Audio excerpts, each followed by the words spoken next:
Fellow Toastmaster, I don't know how school was for you, but for me, it was a very interesting time because I had a teacher. His name was Mr. Tom Swaggerty. First of all, cool last name.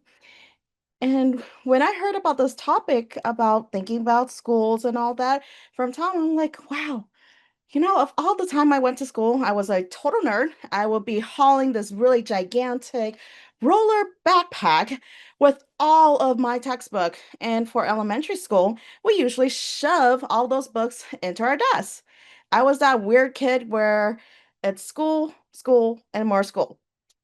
I went through every single assignment. I did them first.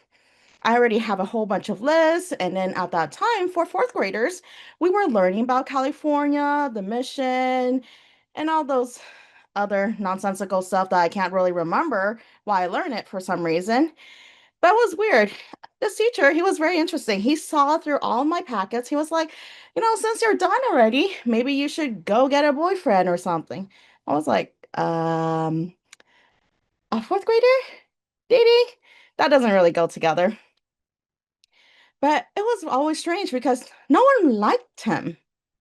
And it's pretty common. No one really likes majority of their teacher. They usually be like, that person's very mean. Data do gave me so much assignment, or I was eating in class and they point that out. Whatever. But it was strange because Mr. Swaggerty, he believed on hands-on motivation.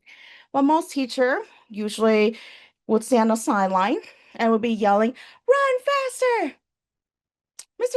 Swaggerty actually ran after us.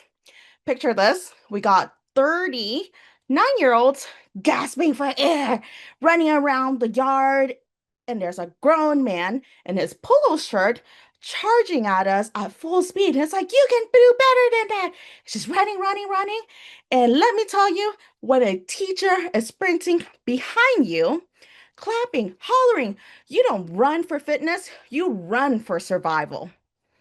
And then there was a ruler, not just any ruler, it's a big, floppy rubber ruler. For some reason, I will never understand, but Mr. Swaggerty, he thought that was going to be the ultimate motivation tool. If you slow down, he'll be waving. It's like the rubber ruler's in there, like a sword of justice. And if you were lagging, he would be snap it against his hand with a loud whack. Of course, there's no punishment or whatsoever, but to these 9-year-old, it was scary. It was so terrifying because the sound, he was just like smacking it against his hand. I'm like, why are we doing this? I ran faster than I can in my life.